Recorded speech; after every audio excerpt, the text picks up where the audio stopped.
नमस्कार बच्चों, मैं विकास शर्मा स्वागत करता हूं आप सभी का Shri Shyam group of education के यूट्यूब चैनल पर। हम लोग पढ़ रहे थे बीएससी सेकेंड ईयर की फिजिक्स और इसके अंदर यूनिट फर्स्ट अपने लास्ट वीडियो के अंदर शुरू कर चुके हैं। और लास्ट टॉपिक हमारा जो चल रहा था वो था फर्मा का नियम। तो फर्मा का नियम हमें क्या बता रहा था? फर्मा का जो नियम है उसे अपने न्यूनतम समय का नियम बोल रहे थे। और फर्मा ने बताया था कि प्रकाश जो है वो उस पथ से गमन करता है जहाँ पर उसको लगा समय क्या हो, न्यूनतम हो। यानी प्रकाश उस पथ के अनुदिश गति करेगा। जैसे दो बिंदु अपने पास में और उन दो बिंदुओं के मध्य यदि प्रकाश को जाना है तो वो उस पथ का चयन करेगा जहाँ उसको लगा समय क्या होगा, न्यूनतम लगेगा। यानी उसको न्यूनतम समय लगे उस पथ से वो क्या करेगा, गति करेगा। परंतु बाद में क्या हुआ, कुछ एक प्रकाशिक घटनाएं आई जहाँ से अपने को पता चला कि वो समय न्यूनतम के स्थान पर क्या है, अधिकतम भी प्राप्त हो रहा है। तो इसके बाद में फर्मा का जो नियम है उसका व्यापक रूप दिया गया और उसके अंदर बताया गया कि प्रकाश जो है वो विभिन्न माध्यमों से परावर्तन और अपवर्तन के पश्चात उस पथ से गमन करता है जहाँ पर उसको गमन करने में लगा समय न्यूनतम हो, अधिकतम हो या स्थिर हो। कुल मिलाकर के उस पथ से गति करेगा जहाँ वो समय क्या हो, चरम हो। तो ये अपने लास्ट क्लास जो थी उसमें सिद्ध कर चुके हैं कि समय जो है वो न्यूनतम या कांस्टेंट या स्थिर जो है वो किस प्रकार से लगता है। आज की जो अपनी क्लास है इसके अंदर हम लोग सिद्ध करेंगे कि वो जो उसे समय लग रहा है वो अधिकतम किस प्रकार से लगता है। तो अपना टॉपिक वही चल रहा है, फर्मा का नियम। ठीक है, फर्मा का नियम हम लोग पढ़ रहे थे और फर्मा का नियम जो है इसका व्यापक रूप अपने पढ़ रहे हैं। फर्मा के नियम का जो व्यापक रूप है, व्यापक रूप इसे हम लोग सिद्ध कर रहे थे।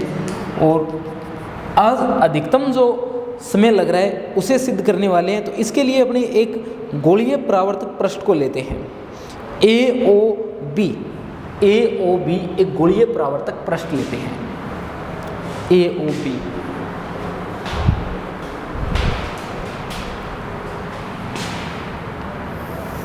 तो यहाँ AOB जो आपके पास में है ये क्या है, एक गोलीय परावर्तक पृष्ठ है, A और OB। ये इसका वक्रता केंद्र है। ये एक गोलीय परावर्तक पृष्ठ है, AOB। ठीक है, और इस गोलीय परावर्तक पृष्ठ के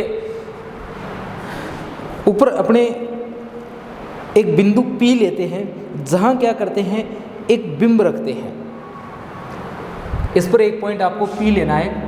जैसे ये अपना पॉइंट P है और इस पॉइंट P पर आपको क्या कर देना है, बिंब रख देना है। और इस बिंब का प्रतिबिंब जो है आपको क्या कहाँ मिलेगा, वो परावर्तन के नियमों के अकॉर्डिंग मिलेगा, जो Q पॉइंट है इस पर मिलेगा। ठीक है, ये मैं आपको पहले ही बता चुका हूँ कि आपको प्लस 2 की फिजिक्स से ये सारी बातें पहले क्लियर कर लेनी है कि कहाँ कौन सी पोजीशन पर प्रतिबिंब बिंब का कहाँ बनता है। ठीक है, ये वक्रता के अंदर है C। तो परावर्तन के नियमों के अकॉर्डिंग जो P पॉइंट है इसका प्रतिबिंब आपको कहाँ मिलेगा, Q पर मिलेगा। अब हमारे पास में जो इसके पथ है, ये कौन से पथ के अनुदिश ये क्या करने वाला है, गति करने वाला है। इसकी अनेकों संभावनाएं हमारे पास में है। जैसे अपने मान लेते हैं कि ये अनेक पथ से क्या कर रहा है, गति कर रहा है। तो इसमें से एक पथ तो अपने वो बना ही दिया है जो अपने POQ बनाया है। और एक पथ अपने इसमें और लेंगे कि एक और पथ ले लेते हैं जिसके अनुदेश मान लेते हैं ये प्रकाश की किरण जो है वो क्या करती है, गति करती है। ये पॉइंट D लेता हूँ मैं इसमें। ठीक है, ये तो अपने क्लियर है कि ये P से जाता है, O से टकराता है और Q पर अपने क्या प्राप्त हो रहा है, प्रतिबिंब इसका प्राप्त हो रहा है। परंतु अपने मान रहे हैं कि ये कहाँ से गति कर रहा है, ये P से D जा रहा है और P से D जाने के बाद में ये कहाँ पहुँचता है, ये पॉइंट Q जो है इस पर पहुँचता है। तो ये तो अपने एक ही तल पर स्थित है, एक ही जो रेखा है उस पर स्थित है। कौन, BQCPA, ये सारे एक ही लाइन जो है उस लाइन पर स्थित है। ठीक है, तो मान लेते हैं प्रकाश की किरण जो है वो इधर जा रही है और इसके बाद में ये कहाँ आ रही है, इस ओर आ रही है। यहाँ से अपने लंब खींच देते हैं। ठीक है, ये अपने क्या कर दिया, एक लंब खींच दिया है। इसका कोई नाम लिख देंगे। ये जो दूरी है, ये वाली दूरी, ये इसकी वक्रता त्रिज्या कैपिटल R के बराबर है। या जो वक्र पृष्ठ हम लोगों ने ले रखा है इसकी त्रिज्या मान लेते हैं कितनी है, कैपिटल R है। तो C से D तक की जो दूरी है वो किसके बराबर है, वो बराबर है कैपिटल R के बराबर। और उस पॉइंट को हम मान लेते हैं कि ये जो अपने पास में पॉइंट है ये कौन सा है, ये पॉइंट अपना L है। ठीक है। और ये जो दूरी है इसे मैं x मान लेता हूँ, इस दूरी को मैं y मान लेता हूँ, इस दूरी को d मान लेता हूँ। तो ये दूरी, ये जो इस साइड जो दूरी आने वाली है ये भी कितनी आएगी, d आएगी। तो सभी के नाम लिख देते हैं अपने। सबसे पहले तो ये अपने पास में कौन सी दूरी जो कितनी है, तो आपके पास में जो c से p की दूरी है, c से p की दूरी है वो किसके बराबर है, c से q की जो दूरी है उस दूरी स्मॉल d के बराबर है। c p c q किसके बराबर है, स्मॉल d के बराबर है। q l जो दूरी है वो q l दूरी किसके बराबर है, l के बराबर है। जो l d दूरी है वो l d दूरी किसके बराबर है, y के बराबर है। जो c d दूरी है वो c d दूरी किसके बराबर है, कैपिटल R के बराबर है। मान लेते हैं कि p d जो है वो किसके बराबर है, u के बराबर है। d q जो है वो किसके बराबर है, स्मॉल b के बराबर है। तो ये सारी दूरियां हम लोगों ने इसके लिए मान ली है। जो p d है उसे u मान लिया है और जो d q है उसे v मान लिया है। और बाकी सारी दूरियां हम लोगों ने मान ली है कि x और y जो है उसे भी हम लोगों ने लिख दिया है। तो सबसे पहले हम लोग यहाँ से क्या करेंगे, इन्हीं का मान ज्ञात करेंगे। जो यहाँ जो लिखे गए हैं u और v, इनका मान अपने क्या करते हैं, सबसे पहले ज्ञात करते हैं। तो दूरी u जो है वो देखिए कौन सी है, दूरी u आपकी ये वाली दूरी है, ठीक है। ये जो दूरी है वो कौन सी है, u है। इस दूरी को यदि आप लोग देखो तो ये आपको एक समकोण त्रिभुज दिखाई देगा। कौन सा दिखाई दे रहा है आपको, समकोण त्रिभुज। ये त्रिभुज जो है आपको एक समकोण त्रिभुज के रूप में दिखाई देगा। ये त्रिभुज, ये क्या है, एक समकोण त्रिभुज है। इस समकोण त्रिभुज के अंदर अगर आप लोग देखो तो PD जो है वो क्या है, इसका कर्ण है। यानी आपका जो PD है, इस PD की अगर आप लोग क्या करते हो, स्क्वायर करते हो, तो PD की स्क्वायर जो है वो किसके बराबर आती है, वो बराबर आती है LP की स्क्वायर, LP की स्क्वायर प्लस LP की स्क्वायर प्लस LD की स्क्वायर। LP की स्क्वायर, इसकी स्क्वायर और LD जो दूरी लिख रखी है उसकी स्क्वायर के बराबर आती है। सारे मान यदि हम लोग यहाँ से इसमें रख दें तब आपको देखिए क्या मिलेगा, PD जो दूरी है वो तो आपको मिलेगा U स्क्वायर के रूप में। LP जो है, L और P, LP को आप लोग देखो, LP ये L से P तक की दूरी है। देखिए ये किसके बराबर है, ये देखिए D और D, 2D, और ये कितना है x, तो ये x प्लस 2D के बराबर दूरी है। ये किसके बराबर है, x प्लस 2D के बराबर है। प्लस LD की आपको करनी है स्क्वायर, यानी यहाँ कितना आ जाएगा, यहाँ आ जाएगा y की स्क्वायर। तो ये मान जो है आपका बन जाता है x प्लस 2D की होल स्क्वायर प्लस y की स्क्वायर। इसी तरीके से हम लोग किसका मान ज्ञात कर लेते हैं, इसी तरीके से हम लोग मान ज्ञात कर लेते हैं v का। v कौन सी दूरी है, v आपकी ये दूरी है, ये दूरी है। तो अब आपको यहाँ एक त्रिभुज दिखाई दे रहा होगा, ये वाला त्रिभुज। इस त्रिभुज के अंदर जो QD आपके पास में है, QD देखिए डायग्राम को, डायग्राम में QD जो आपके पास में दूरी है वो QD दूरी किसके बराबर है, तो वो LQ की स्क्वायर प्लस LQ की स्क्वायर प्लस LD की स्क्वायर के बराबर है। LQ की स्क्वायर प्लस LD की स्क्वायर के बराबर है। मान रख देते हैं इसमें। तो देखिए QD का मान आपको ये मिलेगा DQ या QD। इसका मान कितना है आपके पास में, V की स्क्वायर है। L और Q का मान जो आपके पास में है LQ, ये LQ दूरी है, इसका मान आपके पास में x है। यहाँ देखना ये x आएगा, x ये जो मान है ये x है, LQ या QL ये मान कितना है, x है। ये आया x स्क्वायर प्लस LD यदि लिखो तो कितना आएगा, y की स्क्वायर आएगा। तो ये मान आपके पास में कितना आ जाता है, ये आ जाता है v स्क्वायर बराबर x स्क्वायर प्लस y की स्क्वायर। और समीकरण नंबर 2 आपको यहाँ से प्राप्त हो जाती है। समीकरण 1 और 2 को यदि आप लोग जोड़ देते हो, समीकरण 1 प्लस समीकरण 2, तो आप लोग देखोगे कि आपके पास में क्या आने वाला है। समीकरण 1 और 2 को यदि जोड़ा जाए तब ये बनता है u स्क्वायर प्लस का v square, u square plus का v स्क्वायर। और इसे यदि जोड़ा जाए तब ये बनता है 2y स्क्वायर प्लस x की स्क्वायर, ठीक है। और प्लस का आता है x प्लस 2 डी और इसकी होल स्क्वायर। तो आपके पास में मान कितना बनता है समीकरण 3 के अंदर?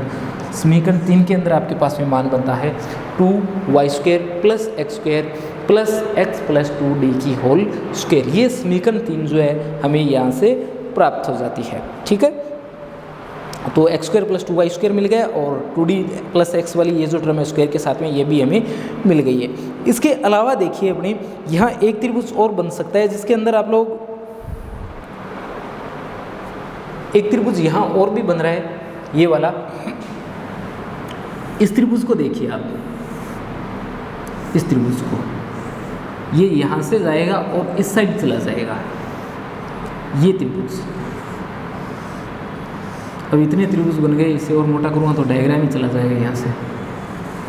ये त्रिभुज देखिए, ठीक है। इस त्रिभुज को यदि अपने सोल्व करें तो ये मान देखिए कितना आएगा।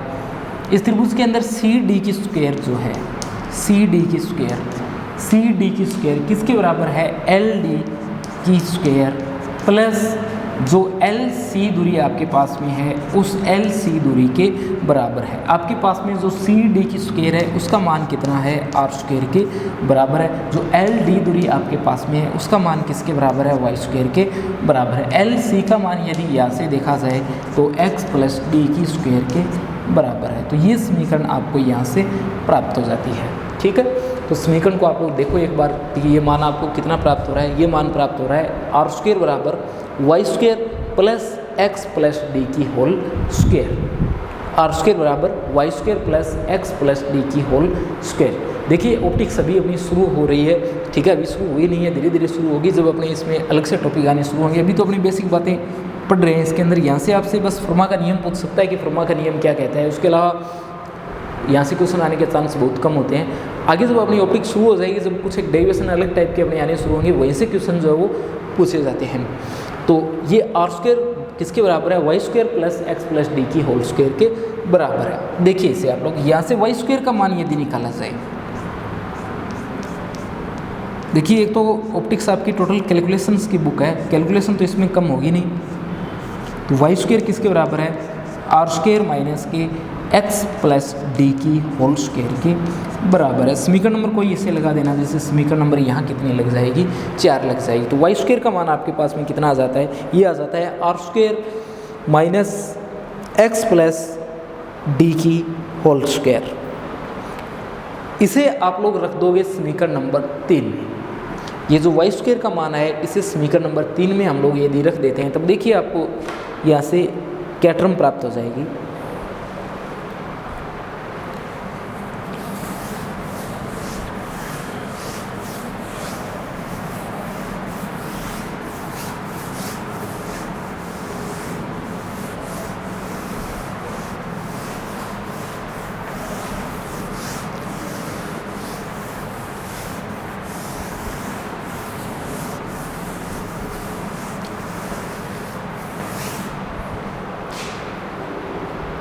हमारे पास में ये मान है किसका? U square plus v square का। यहाँ से ये आएगा 2 और वाई स्क्वायर का मान रखना है, तो वाई स्क्वायर का मान वो मान रखोगे तो ये आएगा 2r स्क्वायर माइनस का 2x प्लस डी की होल स्क्वायर, माइनस का 2x प्लस डी की होल स्क्वायर। ये मान हम लोगों ने रख दिया। बाकी बचे हुए मान जो है इसके आ जाएंगे प्लस का एक्स स्क्वायर प्लस का x square plus x plus 2d की होल स्क्वायर। ठीक है, तो अपने पास में ये मान बन जाता है। जब हम लोग ये टोटल मान इसमें रख देते हैं तो ये समीकरण सामने जो मैंने लिख रखी है, ये समीकरण आप लोगों को यहाँ से प्राप्त हो जाती है। इसे सोल्व करना है, होल स्क्वायर वगैरह आपको खोलनी है। तो देखिए u square plus v square कितना बनेगा? U square plus v square, ये आएगा 2r स्क्वायर माइनस का 2 को 7 के साथ मल्टीप्लाई कर देता हूँ मैं, तो ये आएगा 2 और x की होल स्क्वायर, तो x square minus 2d square, minus का 2x स्क्वायर और माइनस का 2d स्क्वायर। देखो ऑप्टिक्स के बारे में एक दो बातें मैं आपको पहले से और बता देता हूँ। ये ऑप्टिक्स की जब भी कैलकुलेशन करनी हो तो आपको बिल्कुल ऐसा नहीं करना है कि आपको एक आधी लाइन बचाने की कोशिश करो। जैसे यहाँ अगर आप लोग कैलकुलेशन कर रहे हो प्लस माइनस के साथ में, जैसे मैं सीधा मल्टीप्लाई कर रहा हूँ, हालांकि ये बेसिक सी बात, आप लोग मल्टीप्लाई कर सकते हो, पर ऑप्टिक्स में ऐसे आपको करना नहीं है। अगर आप लोग को कि एक आधी टर्म कहीं पर आगे पीछे हो जाएगी या कोई प्लस माइनस आपका छूट जाएगा, तब आपका टोटल डेरिवेशन जो है वो गलत हो जाएगा। ठीक है, तो इस बात का जरूर ध्यान रखना कि एक लाइन एक्स्ट्रा लिख लेना, परंतु जल्दी मत करना इसमें। तो ये आएगा 2x² और माइनस का कितना बनेगा 2d²। अपने इसे यदि होल स्क्वायर को खोलें तो ये बनता है 2xd, प्लस का 2xd और 2 से मल्टीप्लाई करने पर बनता है 4xd। तो आपके पास में ये कितना आ जाएगा, माइनस का 2x² माइनस का 2d² और माइनस का 4xd। 2 से मल्टीप्लाई करने के बाद में प्लस का x² और प्लस का यहाँ देखिए ये होल स्क्वायर खुलेगी तो x² प्लस 4d² बनेगा। ठीक है, और plus 4xd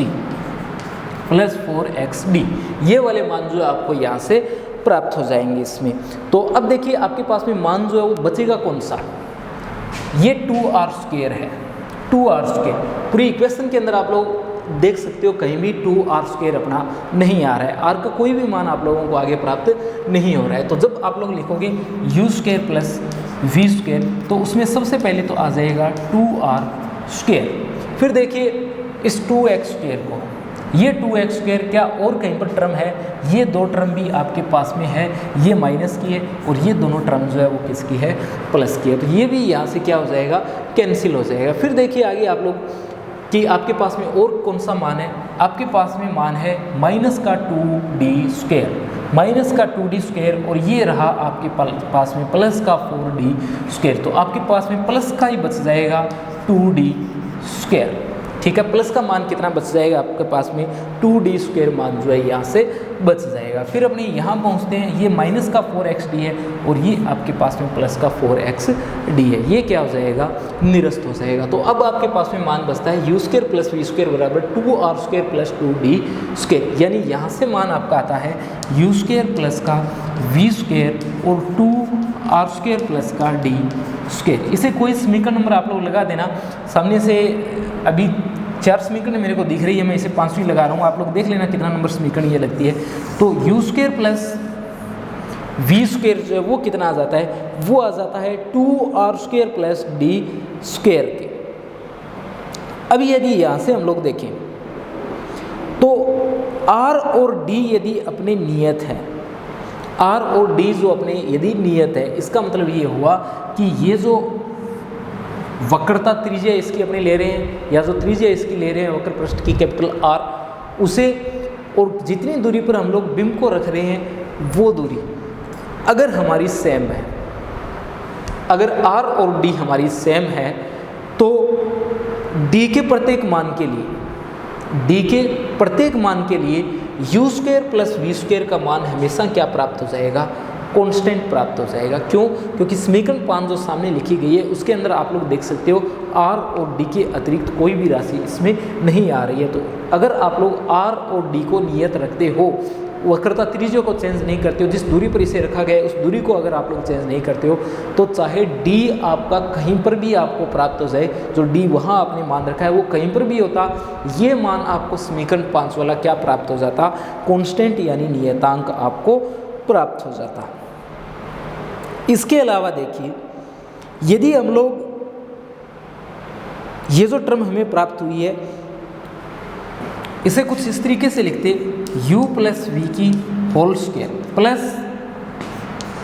u minus v की होल स्क्वायर किसके बराबर आएगी। तो आप लोग देख सकते हो कि यदि अपने इस टर्म को खोला जाए तो जो मान आपको प्राप्त होता है वो प्राप्त होता है 2u² प्लस v², 2u² और प्लस का आपको क्या प्राप्त हो जाएगा, यहाँ पर v² मान जो है वो प्राप्त हो जाएगा। ठीक है, ये कहाँ से है, आप लोग इसे सोल्व करके देख सकते हो कि ये मान आपको कहाँ से प्राप्त होता है। यदि इसे u² लिखे ये बनेगा u² प्लस v² प्लस का 2uv, कितना बनेगा u² plus v² plus 2uv। इसे देखो ये बनता है u² प्लस v² माइनस का 2uv, ये प्लस का 2uv ये माइनस का 2uv आपस में हो जाते हैं निरस्त। फिर अपने आगे बढ़ते हैं और इसे देखते हैं कि यहाँ क्या बचेगा, यहाँ बचा 2u² प्लस 2v², 2 को लिया कॉमन, तो 2 को कॉमन लेने के बाद में आपके पास में मान बचता है 2 और अंदर बचता है u² प्लस v², यानी 2 को कॉमन लेने के बाद में मान बचता है u² प्लस का v²। ठीक है। थोड़ी देर पहले हम लोगों ने क्या देखा है, थोड़ी देर पहले ही आप लोगों ने देखा है कि u² + v² जो है इसका मान तो क्या प्राप्त हो रहा है, आपको कांस्टेंट प्राप्त हो रहा है, नियतांक प्राप्त हो रहा है। मान लिया वो नियतांक क्या है आपका यहाँ पर k है, वो नियतांक आपका यहाँ पर क्या है k है।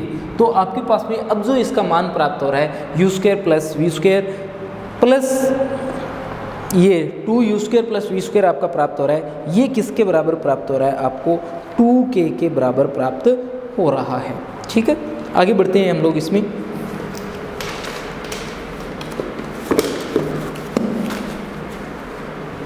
अब यदि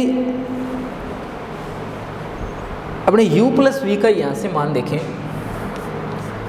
यहाँ से u + v का मान ज्ञात करें तो ये टर्म तो कहाँ चली जाएगी, बराबर से आगे चली जाएगी, यानी माइनस का 2k, ये प्लस का 2k और माइनस का u - v की होल स्क्वायर, ये टर्म जो है आप लोगों को यहाँ पर प्राप्त हो जाएगी।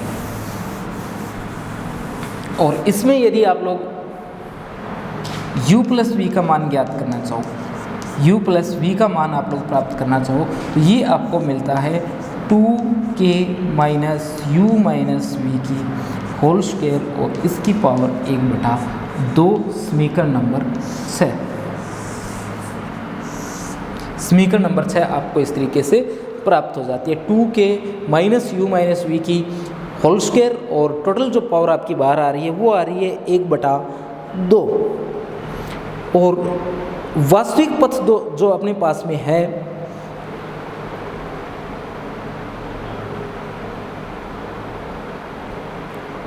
उस वास्तविक पथ के अंदर यदि आप लोग देखोगे तो वास्तविक पथ जो हमारे पास में है वो कौन सा है, वास्तविक पथ अपने पास में ये है, ये इसका वास्तविक पथ है। इसी के अनुदिश अपना प्रकाश क्या करेगा, गमन करेगा। इस वास्तविक पथ में अगर देखा जाए तो आपका u और v क्या है, बराबर है, u और v क्या है, बराबर है। यदि इस u और v को आप लोग यहाँ बराबर रखते हो तो ये u - v जो आपका आएगा ये कितना हो जाएगा, 0 हो जाएगा। और आपके पास में u + v का जो मान बचेगा उस u + v का मान कितना प्राप्त होगा आपको, वो मान जो है वो आपको मिलेगा u + v का, u + v का मान, u + v का मान आपको कितना मिलेगा, ये 0 तो ये मिला 2k और इसकी पावर कितना 1/2। ठीक है, u + v का मान जो है वो कितना है 2k और इसकी पावर 1/2। u + k जो है u + v जो है, इस u + v के मान को अगर आप लोग देखो तो u + v का मान नियतांक है, u + v का मान बराबर है किसके लिए, u + v बराबर है किसके लिए, POQ के लिए और PDQ के लिए बराबर है कौन, u + v। ऐसा आप लोग देख सकते हो, ये u है ये v है, ये तब भी बराबर है जब ये u है और ये v है। तो u + v का मान तो हमारे पास में क्या है, कांस्टेंट है। तो u + v का मान कांस्टेंट है और तो ये किसके बराबर है, POQ के बराबर है, PDQ के बराबर है और ये u + v के बराबर है। यानी ये जो मान आपका है ये किसके बराबर है, ये मान 2k इसकी पावर 1/2 के बराबर है। और ये कब प्राप्त हो रहा है, जब u और v आपके बराबर हो, जब ये यहाँ से माइनस वाली टर्म जो है वो क्या हो जाती है, कैंसिल हो जाती है। ठीक है, अब जब ये कैंसिल हो जाएगी टर्म तब ये जो मान आपके पास में आएगा ये क्या आएगा, अधिकतम आएगा। ये मान जो आपका क्या है अब अधिकतम मान है। यहाँ u + v को जब u और v को बराबर रखते हो तभी आपको मान इसका क्या प्राप्त होता है, अधिकतम प्राप्त होता है। u और v को जब क्या किया जाता है, बराबर रखा जाता है तब आपको मान क्या प्राप्त होता है, इसका अधिकतम प्राप्त होता है। तो और u और v को बराबर रखा है हमने, कहाँ, P और OQ जो दूरी है अपनी क्या है, बराबर है। तो इस तरीके से आप लोग देख सकते हो कि प्रकाश कुछ घटनाएं ऐसी भी होती है जहाँ से गमन करते समय न्यूनतम समय के स्थान पर क्या लेता है, अधिकतम समय लेता है। ठीक है, तो इसके अंदर आप लोगों ने देखा फर्मा के नियम में कि प्रकाश जो है ऐसे पथ का चयन करता है जिसमें लगा समय क्या हो, न्यूनतम हो। यानी जो छोटे से छोटा पथ है उसके अनुदिश प्रकाश जो है वो क्या करता है, गति करता है। परंतु हमेशा ऐसा ज़रूरी नहीं है कि प्रकाश उसी पथ से जाए जहाँ उसे समय जो है वो क्या लगे, न्यूनतम लगे। प्रकाश ऐसे पथ पर भी गमन कर सकता है जहाँ से उसे गमन करने में जो समय लगेगा वो समय क्या लगता हो, अधिकतम लगता हो। जैसे यहाँ आप लोग देख सकते हो कि प्रकाश को गमन करने में जो समय लगा है वो क्या लगा है, अधिकतम लगा है। नए टॉपिक की ओर अपने यदि बढ़े तो वो आज होगा तो नहीं, कल होगा वो अपना कंप्लीट, फर्मा के नियम द्वारा परावर्तन के नियमों की व्युत्पत्ति। ठीक है, थोड़ा बहुत इसके बारे में बताता हूँ मैं आपको, फिर अपने नेक्स्ट वीडियो के अंदर उसे देखेंगे।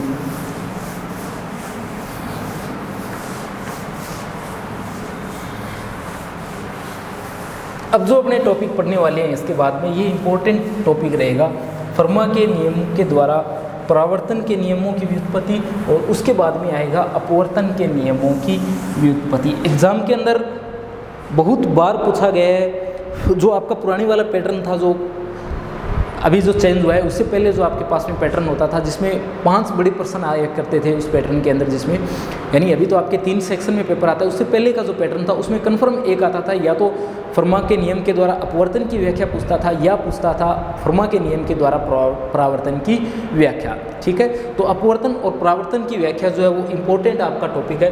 तो देखिए अगला टॉपिक अपना फर्मा के नियम द्वारा परावर्तन के नियमों की व्युत्पत्ति। फर्मा के नियम के द्वारा, फर्मा के नियम के द्वारा परावर्तन के नियमों की व्युत्पत्ति। परावर्तन के नियमों की